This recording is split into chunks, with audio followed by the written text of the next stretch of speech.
Hello दोस्तों, good morning. आप सब कैसे हो? आई होप सो आप सब अच्छे होंगे। आज हम जो स्टार्ट करने जा रहे हैं वो हम करने जा रहे हैं स्टैंडर्ड कॉस्टिंग। ठीक है, ये मेरा बेसिक लेक्चर है। आज जो रहेगा वो मटेरियल पे रहेगा। ठीक है, मटेरियल पे रहेगा तो ध्यान रखिएगा। आज हम जो पढ़ने वाले हैं वो वेरिएंस पढ़ने वाले हैं, वेरिएंसेस।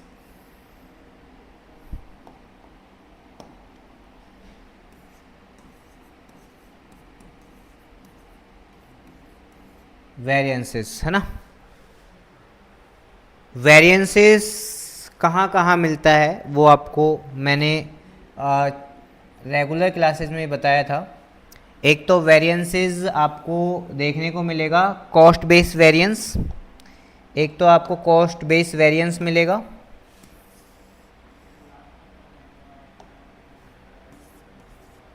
कॉस्ट बेस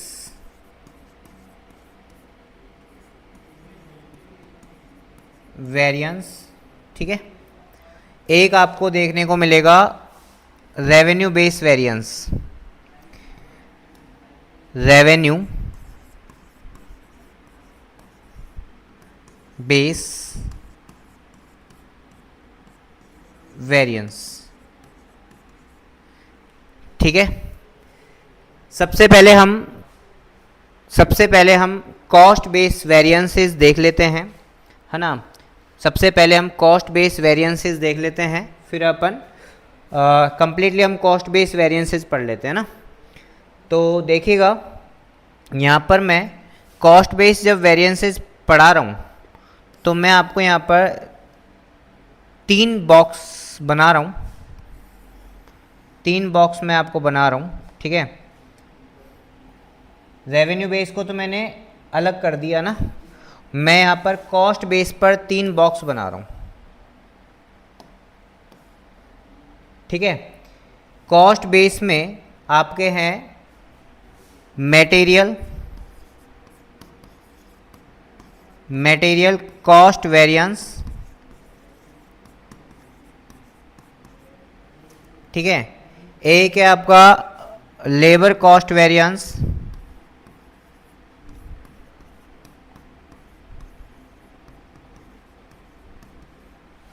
और तीसरा है आपका overhead cost variance. Overhead cost variance. Clear है यहाँ तक? कोई दिक्कत? मैंने यहाँ पर कॉस्ट बेस को आपको 3 पार्ट में बांटा है। कॉस्ट बेस को मैंने 3 पार्ट में बांट दिया।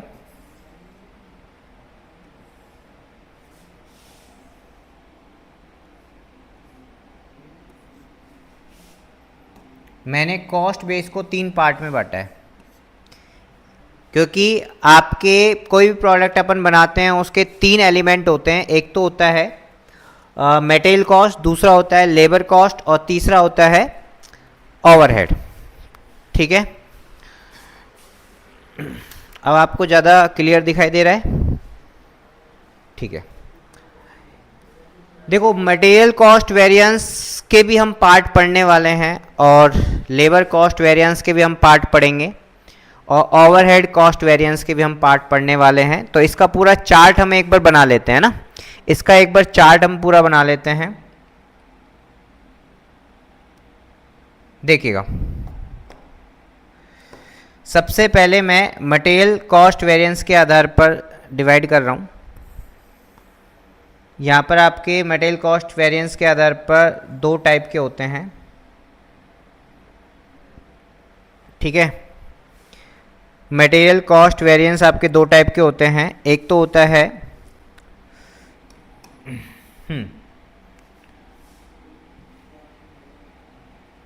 एक तो होता है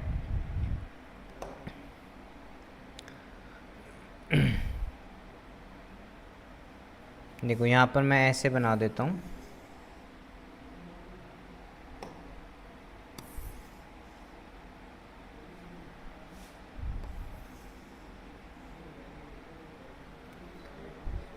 ठीक है, मटेरियल कॉस्ट वेरिएंस में 2 होते हैं। एक तो होता है आपका मटेरियल प्राइस वेरिएंस, ठीक है। एक होता है मटेरियल यूजेज वेरिएंस,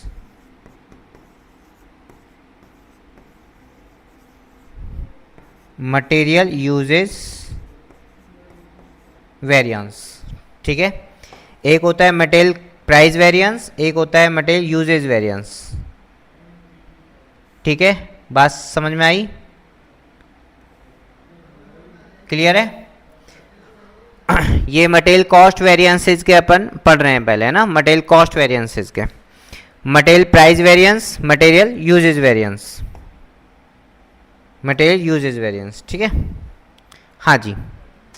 फिर मटेरियल यूजेज वेरिएंस के आप दो पार्ट में डिवाइड कर सकते हो। मटेरियल यूजेज वेरिएंस को अपन दो पार्ट में डिवाइड कर सकते हैं। मटेरियल यूजेज वेरिएंस को अपन दो पार्ट में क्या कर सकते हैं, डिवाइड कर सकते हैं।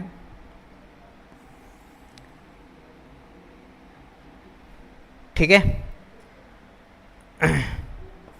तीन पार्ट में आप डिवाइड कर दो, ऐसे करो, तीन पार्ट में आप डिवाइड कर दो।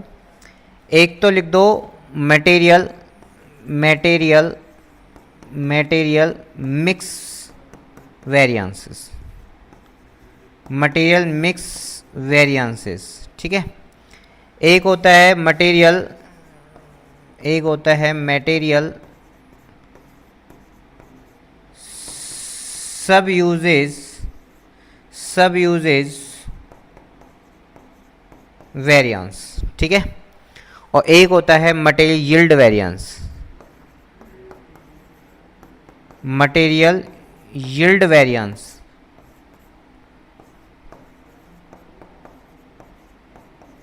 मटेरियल यील्ड वेरिएंस, ठीक है। ये दो होते हैं।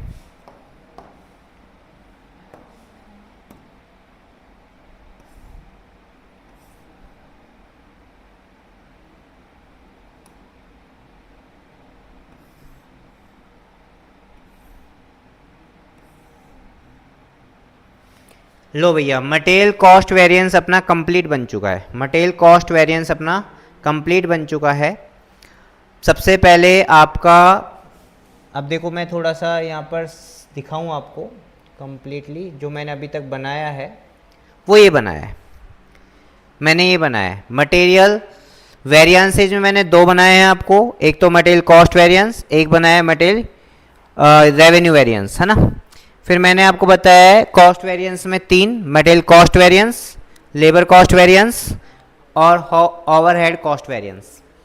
फिर मटेरियल कॉस्ट वेरिएंस को फिर मैंने सब डिवाइड किया है, एक तो material price variance, material usages variance, ठीक है। और फिर मटेरियल यूजेज को वेरिएंस को मैंने तीन पार्ट में बांटा है, मटेरियल मिक्स वेरिएंस, मटेरियल सब यूजेज वेरिएंस और मटेरियल यील्ड वेरिएंस, ठीक है। कोई दिक्कत यहाँ तक? चलो आगे चले, पक्का? चलो अब मैं मटेरियल लेबर वेरिएंस की तरफ ही फोकस रखूँगा। अब मैं मटेरियल लेबर वेरिएंस की तरफ फोकस रखूँगा ना, ठीक है। देखिएगा, मटेरियल वेजेज जो लेबर वेरिएंस है वो भी आपके तीन टाइप से होते हैं, तीन टाइप से होते हैं।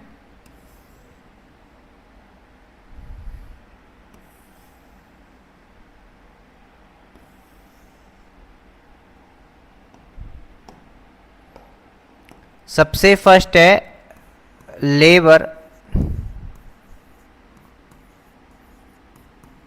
रेट वेरिएंस, एक होता है लेबर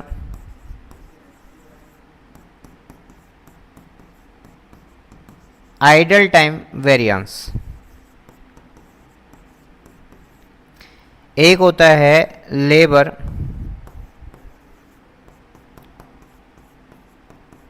इफिशियंसी वेरिएंस।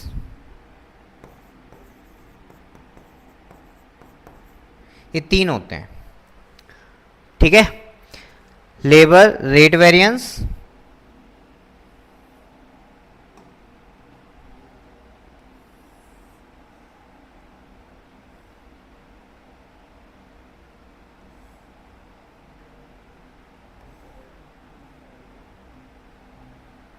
क्लियर है?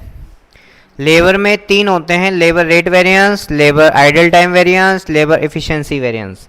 और फिर अपन लेबर एफिशिएंसी वेरिएंस को 2 पार्ट में बांटते हैं। फिर यहाँ पर लेबर एफिशिएंसी वेरिएंस को वही 3 में बांट दो, आप चाहो तो, 3 में ही बांट दो, आप चाहो तो 3 में ही बांट दो। ठीक है, एक तो लेबर मिक्स वेरिएंस, एक होता है लेबर सब इफिशियंसी वेरिएंस,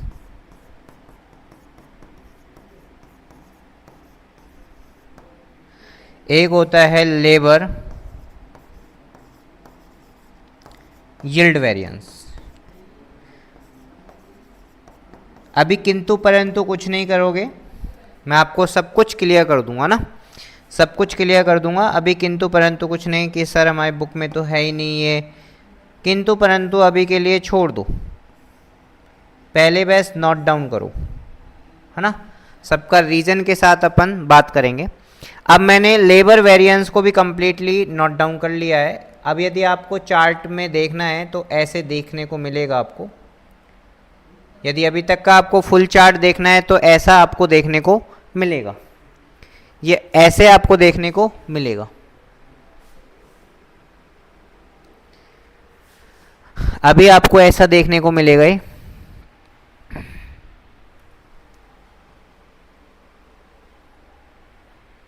ठीक है, प्रॉपर्ली दिखाई दे रहा है। फिर अपन ओवरहेड कॉस्ट वेरिएंस की तरफ चलते हैं, ओवरहेड कॉस्ट वेरिएंस की तरफ चलते हैं। और ओवरहेड कॉस्ट वेरिएंस जो है यहाँ पर सबसे पहले हम यहाँ पर 2 पार्ट में इसे लेके जाएंगे। ओवरहेड कॉस्ट वेरिएंस को अपन 2 पार्ट में लेके जाएंगे। ओवरहेड कॉस्ट वेरिएंस को अपन 2 पार्ट में लेके चलेंगे पहले तो।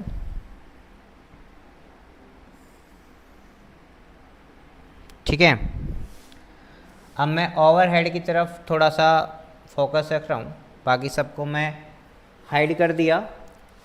ओवरहेड कॉस्ट वेरिएंस की तरफ मैंने फोकस कर दिया ना। देखिएगा, ओवरहेड कॉस्ट वेरिएंस में सबसे पहले आता है वेरिएबल ओवरहेड कॉस्ट वेरिएंस। एक होता है फिक्स्ड ओवरहेड कॉस्ट वेरिएंस। ठीक है, क्लियर, आगे बात समझ में। और फिर अपन बात करेंगे वेरिएबल ओवरहेड की तरफ, फिर अपन बात करेंगे वेरिएबल ओवरहेड की तरफ। चाहो तो ये वाला पोर्शन है ना आपका, वो इधर ले जाओ, लो भाई, ठीक है, और ये वाला पोर्शन और थोड़ा इधर ले जाओ।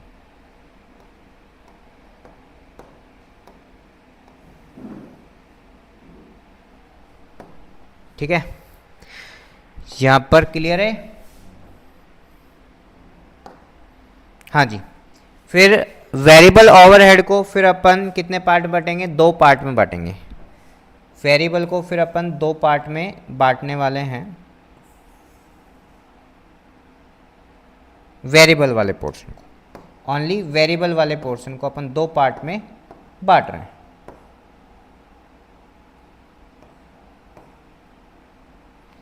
ठीक है, क्या क्या? Variable overhead expenditure variance, expenditure variance.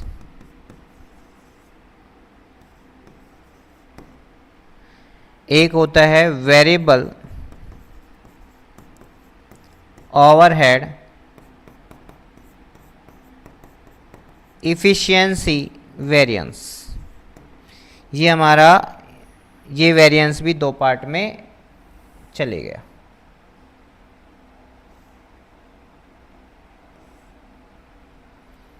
ठीक है। अब अपन फिक्स ओवरहेड की तरफ चल रहे हैं। ठीक है, फिक्स ओवरहेड की तरफ चल रहे हैं। तो फिक्स ओवरहेड में देखो, फिक्स ओवरहेड में सबसे पहले हम वही दो पार्ट में बांटेंगे इसे। जैसे अपन ने वेरिएबल ओवरहेड को बांटा, दो पार्ट में हम डिवाइड करेंगे। ठीक है, सबसे पहले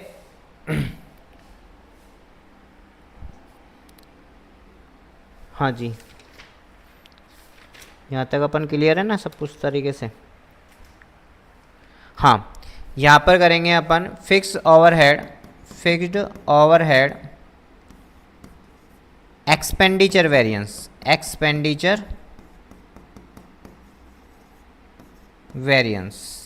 ठीक है, फिर करेंगे फिक्स्ड ओवरहेड वॉल्यूम वेरिएंस। ठीक है, वॉल्यूम वेरिएंस। ठीक है, क्लियर। अच्छा, फिर आ जाओ आप,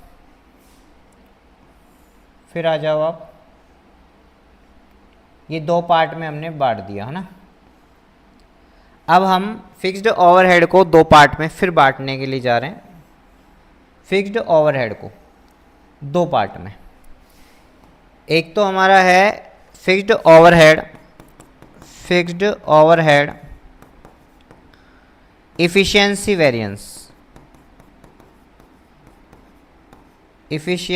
वेरिएंस, और एक हो जाएगा हमारा कैपेसिटी वेरिएंस। फिक्स्ड ओवरहेड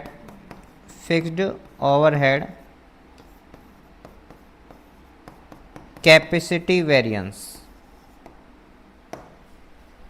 ठीक है, इसे अपन ने दो पार्ट में बांटा है।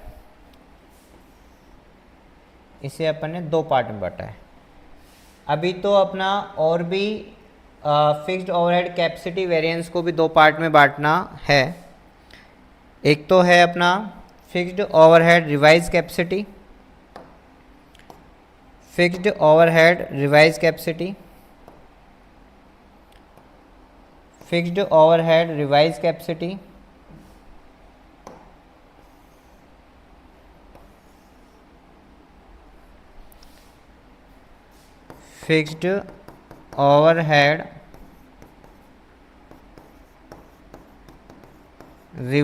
कैपेसिटी।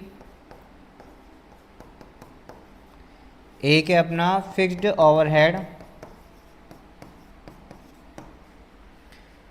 Overhead calendar variance. ये अपना बेटा कंप्लीट चार्ट हुआ कॉस्ट की तरफ से। अपना कंप्लीट चार्ट हो गया कॉस्ट की तरफ से। अब ये कॉस्ट की तरफ से अपना कंप्लीट चार्ट बन चुका है। यदि आप कॉस्ट की तरफ से देखोगे ना तो आपको चार्ट देखने को ये मिलेगा। कॉस्ट की तरफ से यदि आपको चार्ट देखने को मिलेगा ना तो बेटा कंप्लीटली चार्ट कॉस्ट का ये मिलेगा।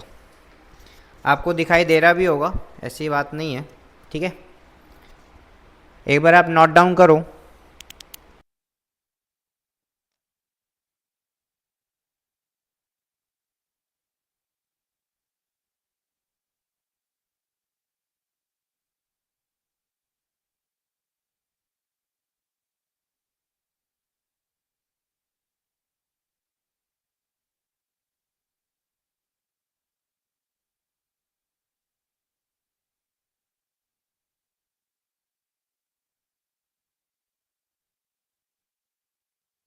हाँ जी, क्लियर है, कोई दिक्कत? ये कंप्लीट चार्ट आपको कॉस्ट बेस वेरिएंस हो गया। अब आपको टॉपिक इसी वाइज अपन को पढ़ना है। अपन यदि इसका रिवीजन करते हैं तो इसी आधार पे आप रिवीजन करो। ठीक है, फिर आगे जाके नहीं अपन क्या करेंगे, रेवेन्यू बेस्ड वेरिएंस भी पढ़ेंगे। अभी चार्ट बहुत ज़्यादा बड़ा हो जाएगा, तो अभी मैंने यहाँ पर इस चार्ट में केवल एक्सप्लेन किया है आपको ओनली कॉस्ट वेरिएंसेस। क्या? कॉस्ट वेरिएंसेस, है ना। और इससे ज़्यादा मैंने कुछ भी इसमें नहीं लिखा है आपको, है ना। केवल कॉस्ट वेरिएंस के बारे में मैंने इसमें एक्सप्लेन कर रखा है आपको, है ना। आगे बात समझ में? चलो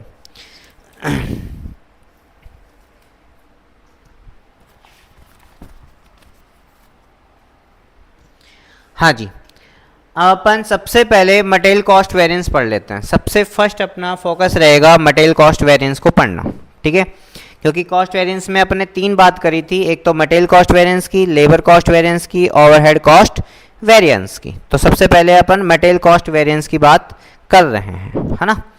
नोट डाउन हो गया आपका? चलो तो अपन ले लेते हैं सबसे पहले मटेरियल कॉस्ट वेरिएंस।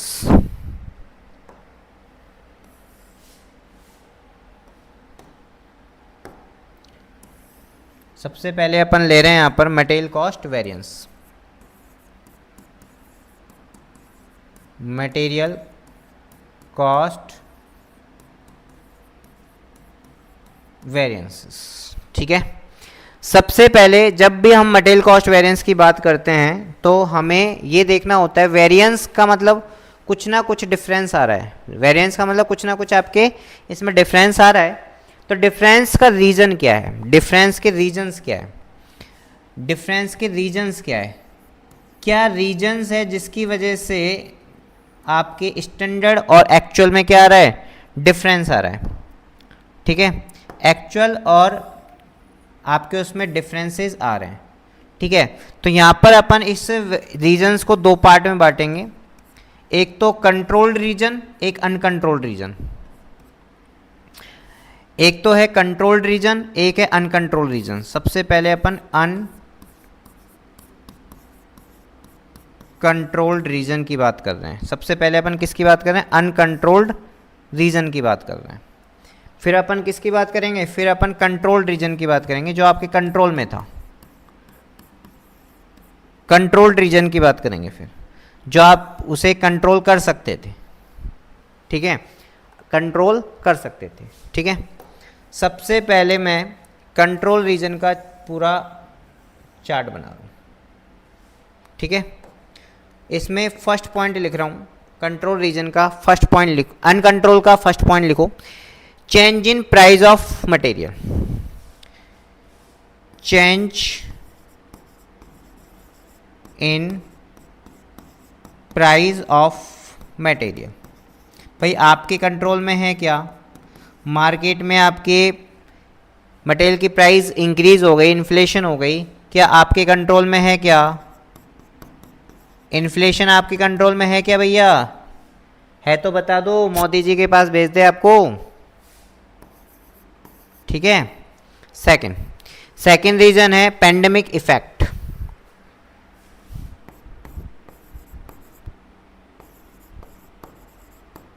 कोई भी पेंडेमिक इफेक्ट आपका आया, अभी जैसे कोविड आया, क्या आपके कंट्रोल में था, नहीं है, अच्छा। एक है अपन माल बाहर से खरीदते हैं तो अपन stock foreign exchange rate use लेते हैं ना। जब अपन बाहर से माल खरीदते हैं तो डॉलर यूज लेते हैं ना, तो foreign exchange rate change. Foreign exchange rate क्या हो गई, चेंज हो गई, ठीक है। ये भी एक रीजन हो सकता है। गवर्नमेंट की ड्यूटीज एंड टैक्सेस इंक्रीज हो गए। जहां भी आपको लगता है कि हाँ सर ये तो हमारे कंट्रोल में था तो बता देना भैया ना। गवर्नमेंट ड्यूटीज टैक्सेस क्या हो गए, चेंज हो गए।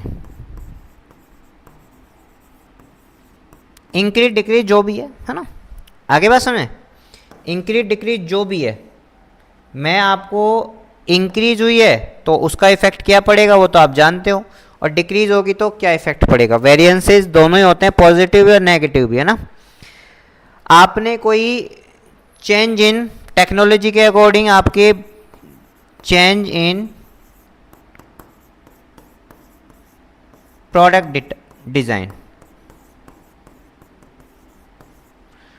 प्रोडक्ट डिजाइन में चेंजेस आ गया भाई। आप प्रोडक्ट डिज़ाइन जो बनाते हो ना आप अपने अकॉर्डिंग नहीं बनाते, आप मार्केट के अकॉर्डिंग बनाते हो। जैसे जैसे टेक्नोलॉजी चेंज होती जाती है आप अपने प्रोडक्ट की डिज़ाइन भी क्या करने लग जाते हो, चेंज करने लग जाते हो। हमेशा प्रोडक्ट की जो डिज़ाइन होती है ना वो मार्केट की रिक्वायरमेंट के अकॉर्डिंग होती है, ठीक है, आप अपने अकॉर्डिंग नहीं बनाते, है ना।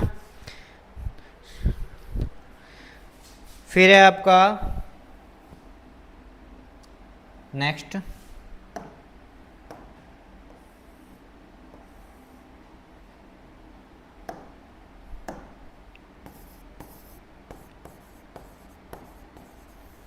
Change in method of production. Method of production, production का मेथड ही आपने क्या कर दिया, चेंज कर दिया, है ना। Change in delivery cost, seventh है change in delivery cost. Change in delivery cost, delivery cost में चेंजेस आ गया, है ना।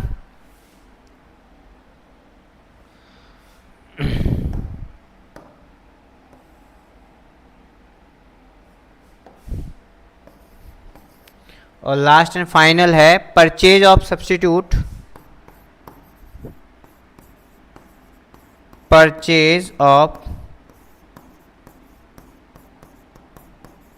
Substitute material, material non availability on the account of, on account of non availability of regular product. Regular product की availability ना होने की वजह से आपने क्या किया, दूसरा कोई सब्स्टिट्यूट मटेरियल यूज लेने लग गए।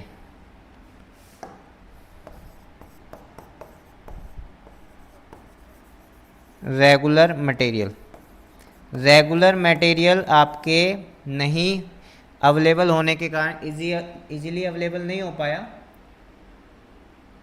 ये भाई रीजंस हैं, ये भैया रीजंस है, सारे रीजंस आप नोट डाउन कर लेना। कुछ कंट्रोल्ड रीजंस है, कुछ अनकंट्रोल्ड रीजंस है, आपको दिखाई दे रहे हैं ना। कुछ कंट्रोल्ड रीजंस हैं, कुछ अनकंट्रोल्ड रीजंस है। कौन सा रीजन ऐसा है जिसे आप, ये सारे मैंने जो पढ़ाए ना वो सारे अनकंट्रोल्ड रीजंस हैं, है ना। अनकंट्रोल्ड यानी आप क्या प्राइस इंक्रीज डिक्रीज हो रही है, आप क्या कंट्रोल कर सकते हो। पेंडेमिक इफेक्ट पड़ा है, इसकी वजह से महंगाई आ गई, डॉलर की रेट इंक्रीज हो गई, क्या आप उसमें कुछ आपका रोल है। गवर्नमेंट ने टैक्सेस ड्यूटीज़ बढ़ा दी, जीएसटी की रेट बढ़ा दी, है ना। चेंज इन प्रोडक्ट डिज़ाइन, टेक्नोलॉजी चेंज होने की वजह से आपको प्रोडक्ट की डिज़ाइन क्या करनी पड़ी, चेंज करनी पड़ी। आपने प्रोडक्शन के मेथड्स चेंज कर दिए। Change in delivery cost, purchase of substitute material on the account of non availability of regular material. ये सारे मैंने लिखे हैं आपको अनकंट्रोल्ड रीज़न, जिसकी वजह से मटेरियल कॉस्ट वेरिएंसेस आते हैं, मटेरियल कॉस्ट वेरिएंसेस आते हैं, ठीक है। अब हम लिखने जा रहे हैं, अब हम लिखने जा रहे हैं कंट्रोल्ड रीजन्स। अब हम लिखने जा रहे हैं कंट्रोल्ड रीजन्स, ठीक है।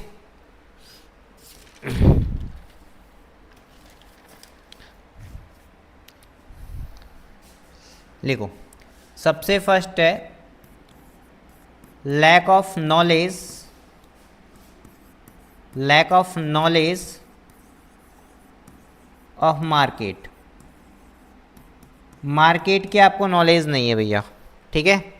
इसकी वजह से आप सही प्रोडक्ट सही रेट पे क्या नहीं कर पा रहे, परचेज नहीं कर पा रहे हो, है ना। लैक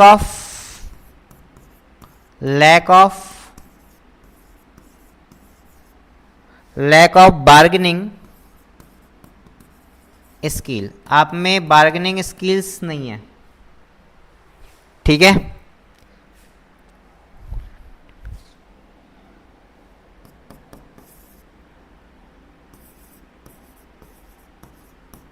क्वांटिटी मिक्स चेंज, आप पहले जब कोई प्रोडक्ट बनाते थे तो आपका प्रोडक्ट में, जैसे मैं चाय बनाऊं तो वहाँ पर पानी भी मिक्स होता है ना, और दूध भी मिक्स होता है। यदि मुझे अच्छी चाय बनानी है तो मुझे दूध ज़्यादा डालना पड़ेगा, पानी कम डालना पड़ेगा। फिर बाद में जाके नहीं आपको कॉस्टली लगने लगी, आपने उसकी कॉस्ट कंट्रोल करने के कारण आपने क्या किया, मिक्स चेंज कर दिया। ठीक है, आपने उसका क्वांटिटी मिक्स क्या कर दिया, चेंज कर दिया। फिर आप पानी ज़्यादा डालने लग गए, दूध कम डालने लग गए, है ना, क्वांटिटी मिक्स चेंज। ठीक है, फिर है आपके फैक्ट्री में इनएफिशिएंट वर्कर ज़्यादा है, इनएफिशिएंट वर्कर, कामचोर वर्कर, है ना, कामचोर वर्कर हैं। इसके बाद lack of supervision, lack of supervision, आपने टाइम टाइम पर देखभाल नहीं की जब प्रोडक्शन का मैन्युफैक्चरिंग हो रहा था ना, माल बिगड़ रहा है तो बिगड़ रहा है ना।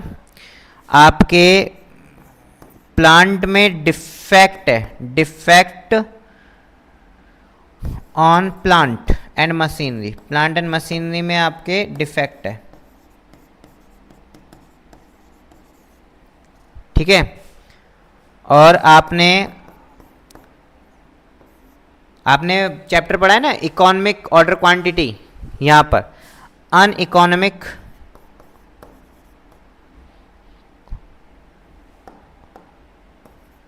अनइकोनॉमिक ऑर्डर साइज,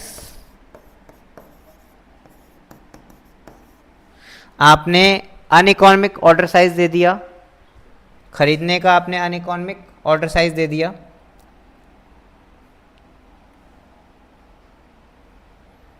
ठीक है,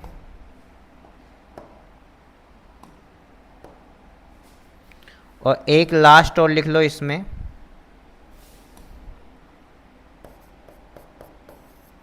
लास्ट और लिख लो, फेलियर ऑफ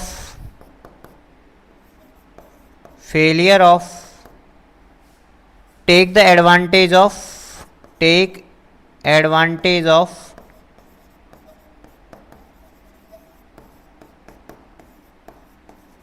सीजन। आपने कोई सीजन में आप अच्छा और कम रेट पर क्या कर सकते थे, मटेरियल खरीद सकते थे, लेकिन आपने उसका एडवांटेज नहीं उठाया, आपने उसका एडवांटेज उठाया ही नहीं। तो बताओ क्या होगा फिर, बताओ क्या होगा, यदि आप उसका एडवांटेज नहीं उठाओगे तो क्या होगा बताओ। ये देखो भैया, मैंने आपके दोनों लिख दिए रीजंस, कंट्रोल, अनकंट्रोल रीजन और कंट्रोल रीजंस। ठीक है, फटाफट नोट डाउन कर सकते हो, फटाफट नोट डाउन कर सकते हो। मटेरियल कॉस्ट वेरिएंस के मैंने दोनों रीजंस आपको बोर्ड पर क्लियर शो कर दिए हैं। जो आपके हाथ में नहीं है, अनकंट्रोल्ड रीजन कौन कौन से हैं, और जो आपके हाथ में थे उसकी वजह से वेरिएंस आ सकते हैं, है ना। क्लियर है, बोलिएगा क्लियर। देखो अब मैं यहाँ पर आपको है ना इंडिविजुअली रीजंस नहीं बताऊंगा कि भैया मटेरियल प्राइस वेरिएंस का रीजंस क्या हो सकता है, मटेरियल यूजेज वेरिएंस का क्या रीजन हो सकता है। मैंने ओवरऑल रीजंस आपको यहाँ पर डिस्क्लोज कर दिया, ओवरऑल रीजंस मैंने आपको क्या कर दिया, डिस्क्लोज कर दिया बेटा। अब मैं इंडिविजुअली आपको रीजंस नहीं बताऊंगा यहाँ पर, है ना, कि भाई ये मैंने मटेरियल कॉस्ट वेरिएंस के रीजन बता दिए, मटेरियल कॉस्ट वेरिएंस के। देखो ये मेरे मटेरियल कॉस्ट वेरिएंस के रीजंस हो गए, है ना। अब मैं ऐसा नहीं है कि मटेरियल प्राइस वेरिएंस पढ़ाने लगूंगा तो मटेरियल प्राइस वेरिएंस के रीजंस बताऊंगा, है ना, मटेरियल यूजेज वेरिएंस पढ़ाऊंगा तो वहाँ पर उसके रीजंस बताऊंगा, ऐसा नहीं होगा, है ना। ठीक है ना, क्लियर, ओके। आगे चलें, आगे अब अपन one by one material cost variance है, मटेरियल प्राइस वेरिएंस है, इन सब के वन बाय वन एग्जाम्पल लेके चलते हैं और फिर अपन इनके फॉर्मूले पढ़ते हैं, है ना। क्लियर, चलो हाँ जी। सबसे पहले हम ले रहे हैं हमारा मटेरियल कॉस्ट वेरिएंस ही चल रहा था, हमारा मटेरियल कॉस्ट वेरिएंस ही चल रहा था, ठीक है। और मटेरियल कॉस्ट वेरिएंस का जो फॉर्मूला की हम बात करें तो यहाँ पर हमारे इम्पोर्टेंट फॉर्मूला और एक ऑल्टरनेटिव फॉर्मूला दोनों मैं आपको बताने जा रहा हूँ, ठीक है।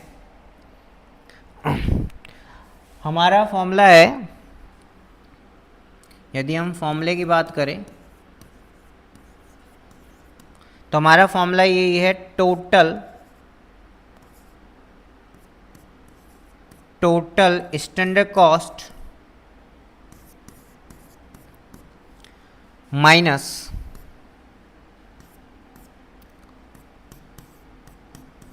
Total actual cost.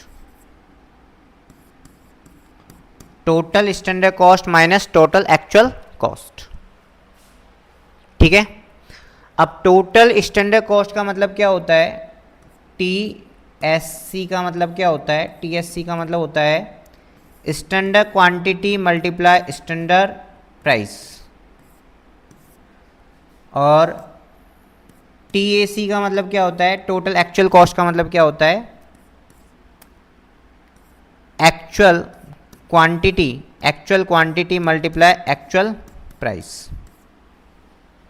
आगे बात समझ में, ये फॉर्मूला है हमारा, और इस फॉर्मूले के आधार पर ही हम क्वेश्चंस करेंगे, है ना। एक इंपॉर्टेंट चीज ये लिख लो आप, यदि आपकी एक्चुअल कॉस्ट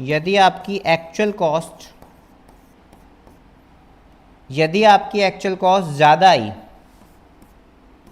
आपकी स्टैंडर्ड कॉस्ट से, तो वो आपके लिए नुकसानदायक है। वो आपके लिए क्या है, नुकसानदायक है बेटा।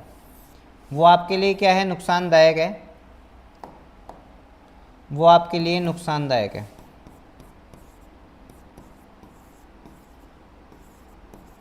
नुकसानदायक है यानी वो आपके लिए एडवर्स कंडीशन है, ठीक है। और यदि आपकी एक्चुअल कॉस्ट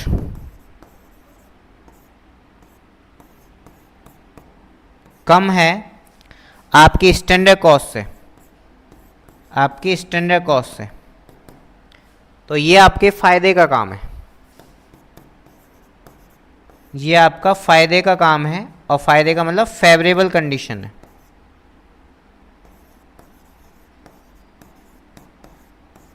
फेवरेबल कंडीशन है ना। तो एक बात ध्यान दीजिए, क्लियर, कोई दिक्कत, चलो फटाफट नोट डाउन कर लो,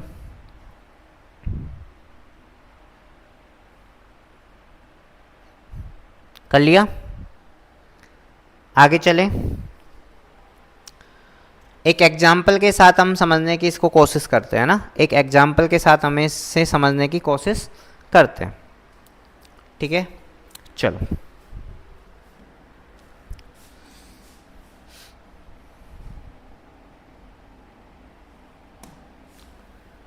एग्जाम्पल हम लेते हैं,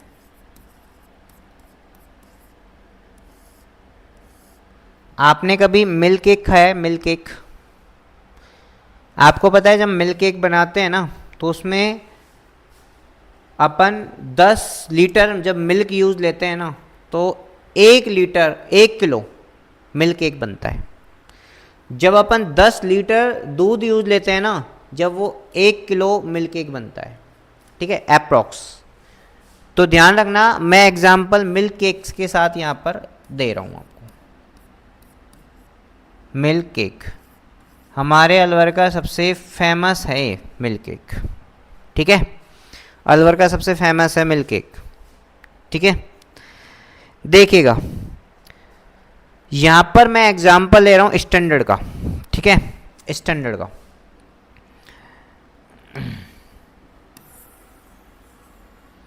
मैं कुछ आपको स्टैंडर्ड की डेटा दे रहा हूं, स्टैंडर्ड का ध्यान देना, स्टैंडर्ड का डेटा दे रहा हूं। स्टैंडर्ड का मतलब समझ रहे हो ना, साइंटिफिक मैंने रूल अप्लाई करते हुए एक एस्टिमेट लगाया है ना।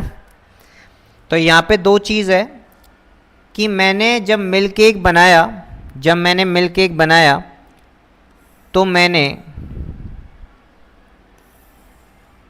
मिल्क यूज़ लिया होगा। मैंने क्या यूज़ लिया होगा? मिल्क यूज़ लिया होगा।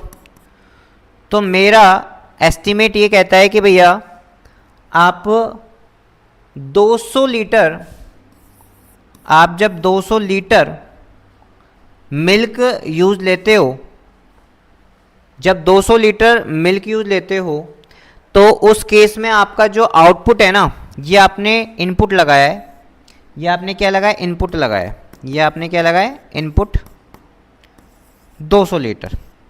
और आपको जो आउटपुट निकल के आया ना, जो आपको आउटपुट निकल के आएगा, जो आपको आउटपुट निकल के आएगा,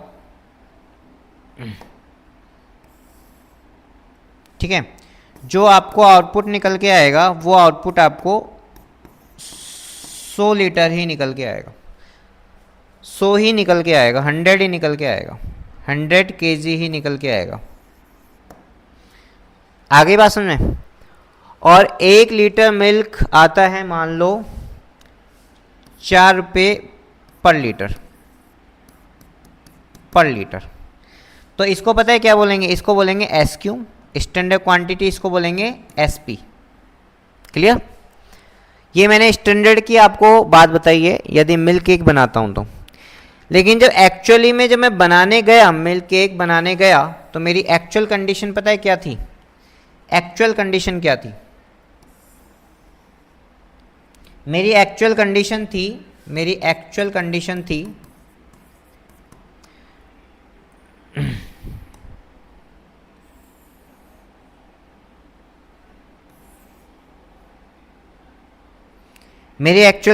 थी कि भैया मिल्क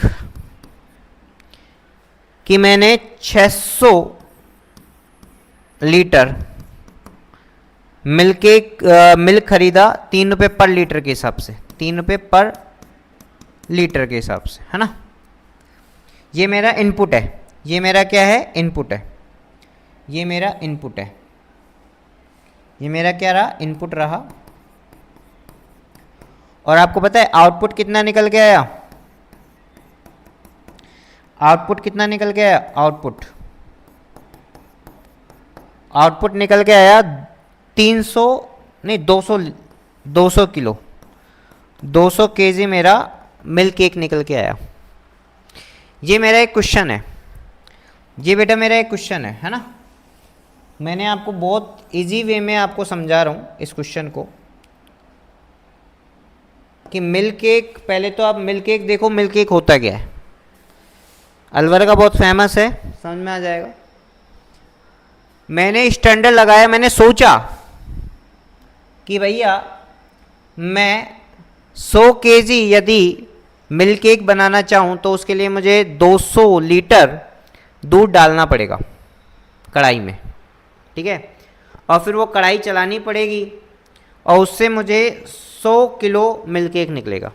लेकिन एक्चुअल में मैंने क्या किया? ये मैंने एस्टिमेट लगाया, लेकिन एक्चुअल में जब मैं मिल्क केक बनाने गया तो मैंने 600 लीटर मिल्क कढ़ाई में डाली, उसको चलाने लगा और उससे 200 kg मेरा मिल्क केक निकल के आया।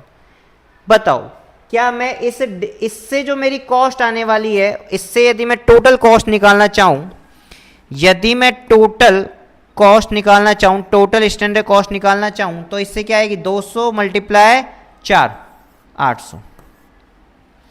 और यदि मैं टोटल एक्चुअल कॉस्ट निकालना चाहूँ, टोटल एक्चुअल कॉस्ट निकालना चाहूँ, तो मेरी टोटल एक्चुअल कॉस्ट कितनी आएगी? 1800। आप मुझे एक बात बताओ, क्या मैं इन दोनों में कंपैरिजन कर सकता हूं क्या? आप तो सिंपल सी बात बताओ, क्या मैं इन दोनों में कंपैरिजन कर सकता हूं क्या? नहीं कर सकता, क्योंकि भैया आपने यहां पर 100 kg आउटपुट के लिए ये इनपुट लगाया है और यहां पर आपने जो 200 kg आउटपुट के लिए इनपुट लगाया है। तो जब आउटपुट ही सेम नहीं है तो आप कैसे कंपेयर करोगे? दोनों की यूनिट तो कम से कम सेम होनी चाहिए ना भाई। तो आपको क्या करना पड़ेगा, आपको पता है क्या करना पड़ेगा, आपको आउटपुट है ना, इस आउटपुट को आपको इस आउटपुट को कन्वर्ट करना पड़ेगा इस आउटपुट में। तो सर जब ऐसी बात है तो आप इसे क्या नहीं बोलोगे, स्टैंडर्ड नहीं बोलोगे। यदि आपका आउटपुट सेम नहीं है ना तो आप इसे स्टैंडर्ड नहीं बोलोगे, आप इसे क्या बोलोगे, बजट बोलोगे। जितनी जल्दी आप ये समझ जाओ कि आप इसे बजट बोलोगे, यदि आपका आउटपुट सेम नहीं है तो उस केस में आप इसे क्या बोलोगे, बजट बोलोगे, नॉट स्टैंडर्ड। बजट नहीं बोलेंगे, इसे क्या बोलेंगे, स्टैंडर्ड बोलेंगे। क्लियर बात समझ में आई? प्रॉपर्ली बताओ भाई, आ गई? चलो अब इसके लिए मुझे क्या करना पड़ेगा कि बजट को कन्वर्ट करना पड़ेगा एक्चुअल के अकॉर्डिंग। जब मैं बजट को कन्वर्ट करता हूं एक्चुअल के अकॉर्डिंग तो उसे स्टैंडर्ड बोलता हूं। आई बात समझ में? यदि मैं बजट को कन्वर्ट कर लूं, यदि मैं बजट को क्या कर लूं, कन्वर्ट कर लूं स्टैंडर्ड के अकॉर्डिंग, किसके अकॉर्डिंग, स्टैंडर्ड के अकॉर्डिंग, तो उस बजट को मैं कन्वर्ट कर लूं एक्चुअल के अकॉर्डिंग, तो उसे मैं क्या बोलूंगा, स्टैंडर्ड बोलूंगा भैया। फिर मैं उसे क्या बोलूंगा, स्टैंडर्ड बोलूंगा। ठीक है? हाँ जी, देखिएगा ये बात आती है स्टैंडर्ड की। अब स्टैंडर्ड कैसे बनता है, यदि मैं बजट को किसके अकॉर्डिंग चेंज करूं, एक्चुअल के अकॉर्डिंग चेंज करूं। यदि मैं बजट को एक्चुअल के अकॉर्डिंग चेंज करूं और रिजल्ट क्या निकल के आएगा, स्टैंडर्ड निकल के आएगा। ठीक है? ये कैसे होता है, ये आउटपुट के बेस पर होता है। किसके बेस पर होता है, आउटपुट दोनों का क्या होना चाहिए, सेम होना चाहिए। कैसे, मिल्क, ये कह रहा है कैसे चेंज करते हैं भैया, तूने क्या किया, 200 लीटर जो लगाया वो 100 के आउटपुट के लिए लगाया।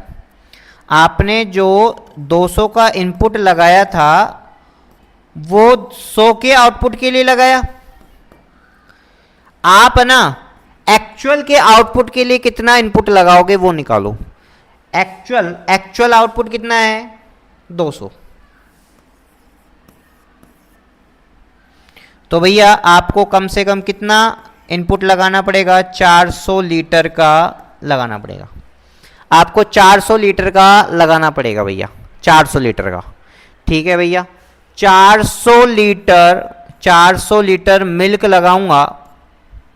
ठीक है, 400 लीटर मिल्क लगाऊंगा, ये मेरा इनपुट हो गया। और ये देखो कि कितना परसेंट लॉस हो जाता है, 200 का 100 ही बन रहा है तो कितना परसेंट लॉस हो जाता है, 50%। तो बेटा 50% आपका क्या हो रहा है, लॉस हो रहा है। लॉस कितना हो रहा है, 50%। तो 50% लॉस को आप लेस कर दो। 50% कितना हो गया, 200 लीटर का लॉस हो गया। और आपका आउटपुट क्या हो गया, आपका आउटपुट 200 आ गया। और ये रेट तो आपकी सेम ले लो, चाहे 4 रुपये पर लीटर।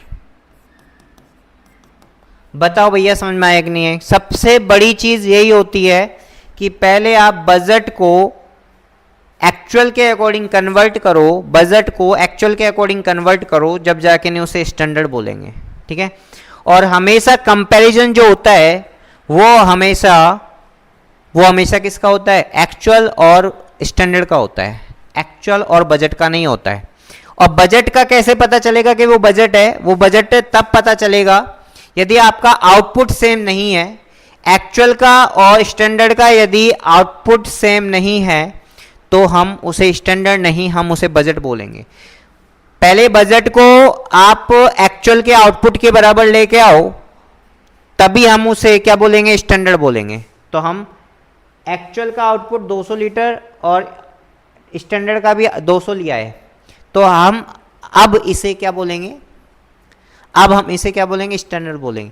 और हम हमेशा कंपैरिजन एक्चुअल और स्टैंडर्ड में ही करते हैं, बजट में और एक्चुअल में नहीं करते हैं। ध्यान रखना है, सबसे बड़ी चीज़ तो ये है। ठीक है? अच्छा, फॉर्मूला नोट डाउन कर लिया आपने। अब अपन को क्या निकालना था, अपन को इस क्वेश्चन से निकालना था भैया, अपन को डाइवर्ट नहीं होना है, हमें क्या निकालना है, मटेरियल कॉस्ट वेरिएंस। हमें क्या निकालना है, मटेरियल कॉस्ट वेरिएंस। इसका फॉर्मूला क्या है, total standard cost minus total actual cost. ठीक है, और स्टैंडर्ड कॉस्ट का मतलब होता है standard quantity into standard price minus actual quantity into actual price. ठीक है, क्लियर। देखिएगा बेटा, स्टैंडर्ड आपका 400 है, 400 इंटू 4, 400 इंटू 4, 400 इंटू 4 1600 हो गए। 400 इंटू 4 स्टैंडर्ड, 400 इंटू 4, ठीक है, minus actual quantity into actual price 1800। इसका मतलब हमने जो स्टैंडर्ड लगाया, हमने जो एस्टीमेट लगाया उससे ज़्यादा एक्चुअल कॉस्ट निकल के आई है, तो हमारे लिए नुकसानदायक है, एडवर्स है, हमारे लिए नुकसानदायक है, एडवर्स है। समझ में आया क्या, बोलो ना। हमने अनुमान लगाया था कि 200 केजी मिल्क केक निकालने के लिए 1600 रुपये का खर्चा आएगा, लेकिन एक्चुअल में खर्चा कितने का आया, 1800 रुपये का आया, तो इसका मतलब हमारे लिए नुकसानदायक है। ठीक है, हमारे लिए क्या है, नुकसानदायक है। आई बात समझ में, क्लियर। अच्छा, ये चीज़ें मैंने आपको यहीं पर ही क्लियर कर दी भैया ना, वैसे तो यहीं पर ही मैंने क्लियर कर दी आपको। तो यदि आपकी एक्चुअल कॉस्ट ज़्यादा है स्टैंडर्ड कॉस्ट से तो नुकसानदायक है, आपके लिए एडवर्स है। ठीक है, क्लियर।